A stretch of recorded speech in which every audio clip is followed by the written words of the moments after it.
قرآن کلام الہی ہے اور اس کی ہر آیت اللہ رب العالمین کے فضل و کرم کو دعوت دینے والی ہے، لیکن بعض ایسی آیتیں بھی ہیں کہ انہیں مخصوص وقت میں پڑھنے سے ان کی برکت و افادیت بہت زیادہ ہو جاتی ہے، اور رحمت الہی کے ساتھ قدسیوں کی جماعت بھی اس کی ضیافت و رفاقت کے لیے اتر آتی ہے۔ حضرت ابی ہریرہ رضی اللہ تعالیٰ عنہ بیان فرماتے ہیں کہ سرور کائنات فخر موجودات صلی اللہ تعالیٰ علیہ وآلہ وسلم نے ایک دفعہ رمضان کی زکوٰۃ کی حفاظت میرے سپرد کی۔ میں خدمت پر لگ گیا۔ پھر کیا ہوا کہ ایک آنے والا چور میرے پاس آیا اور کھانے کے غلے میں سے ایک لپ بھرنے لگا، یعنی اناج میں سے۔ میں نے اس کا ہاتھ پکڑ لیا اور کہا میں تجھے سرور دو عالم صلی اللہ علیہ وسلم کی خدمت میں پیش کروں گا۔ اس نے کہا میں ضرورت مند اور عیال دار ہوں، اس غلے کی مجھے سخت ضرورت ہے۔ چنانچہ اس کی مجبوری سن کر میں نے اسے رہا کر دیا۔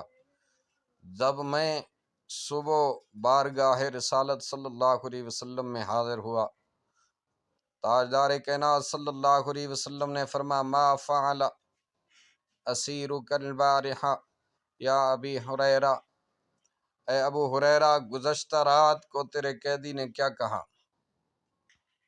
میں نے عرض کی یا رسول اللہ صلی اللہ علیہ وآلہ وسلم، اس نے اپنی ضرورت مندی اور عیال داری کا حوالہ دیا تو مجھے اس پر رحم آ گیا اور میں نے اسے چھوڑ دیا۔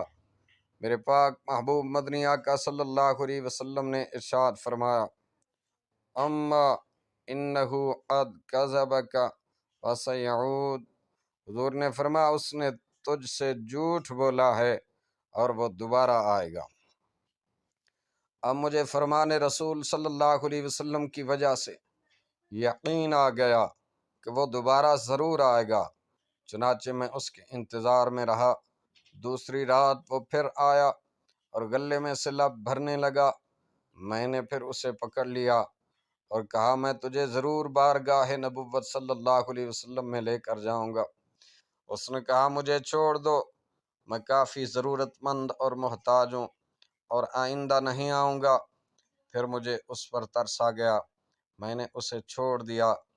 صبح ہو کر بارگاہ رسالت صلی اللہ علیہ وآلہ وسلم میں جس وقت میں پہنچا، کریم کائنات صلی اللہ علیہ وسلم نے فرمایا ما فعل اسیرک البارحہ، ابو ہریرہ رات تیرے قیدی نے کیا کیا؟ میں نے عرض کی یا رسول اللہ صلی اللہ علیہ وآلہ وسلم، اس نے اپنی حاجت اور محتاجی کی شکایت کی تو مجھے پھر ترس آ گیا، میں نے اسے جانے دیا میں نے اس کو جانے دیا۔ مخبر صادق نبی برحق علیہ الصلاۃ والسلام نے ارشاد فرما اما انہ قد کذبک وسیعود، حضور نے فرمایا اس نے تجھ سے جھوٹ بولا ہے، وہ پھر تیرے پاس آئے گا۔ اب میں تیسری مرتبہ اس کے انتظار میں رہا۔ حسب فرمان نبوت وہ پھر آیا، غلے میں سے لپ بھرنے لگا۔ میں نے اس کی کلائی زور سے پکڑتے ہوئے کہا آج تو میں تجھے یقیناً بارگاہ نبی صلی اللہ علیہ وسلم میں پیش کروں گا، تو ڈھیٹ ہوتا جا رہا ہے، یہ تیسری مرتبہ ہو چکا ہے اور تو ہر مرتبہ یہی کہتا ہے کہ میں نہیں آؤں گا اور پھر چلا آتا ہے۔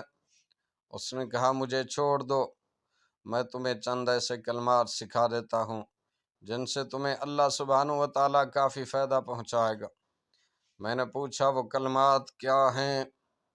تو وہ کہنے لگا جب تم اپنے بستر پہ سونے کے لیے جانے لگو تو آیت الکرسی پڑھ لیا کرو، اس کی وجہ سے صبح تک اللہ رب العزت کی طرف سے تم پر ایک نگران مقرر رہے گا اور شیطان تمہارے قریب بھی پھٹکنے نہیں پائے گا۔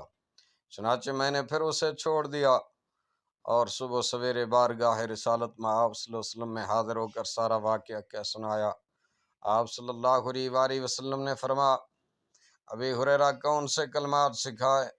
میں نے عرض کی، اس نے مجھے بتایا کہ جب تو اپنے بستر پہ سونے کے لیے جائے تو آیت الکرسی اول تا آخر پڑھ لیا کر، نیز اس نے یہ بھی کہا کہ اس کی برکت سے صبح تک اللہ کی طرف سے تم پر ایک نگران مقرر رہے گا، شیطان تمہارے قریب بھی نہ آنے پائے گا۔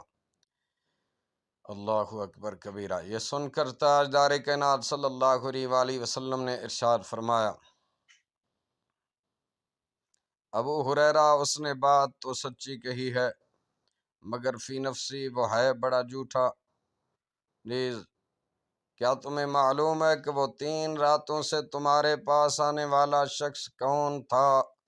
میں نے عرض کی نہیں، تو آپ صلی اللہ علیہ وسلم نے فرمایا وہ شیطان تھا۔ برادران اسلام، اس سے پتہ چلا کہ سوتے وقت آیت الکرسی پڑھ لینا بھی فرشتوں کی آمد کا ذریعہ ہوتا ہے۔ یہ فرشتے رات بھر نگرانی کا فریضہ سر انجام دیتے ہیں، ہر قسم کی آفت و بلا سے حفاظت کرتے ہیں، سب سے بڑھ کر یہ کہ ہمارا ازلی دشمن شیطان ہم تک کوئی راہ نہیں پاتا۔ گویا آیت الکرسی آپ کے ارد گرد حفاظت کا حصار کھینچ دیتی ہے۔ صحیح کنز المال کے اندر بھی یہ روایت موجود ہے، صحیح بخاری کے اندر بھی موجود ہے، جامع الاصول فی احادیث الرسول کے اندر اور شعب الایمان بہقی کے اندر بھی یہ روایت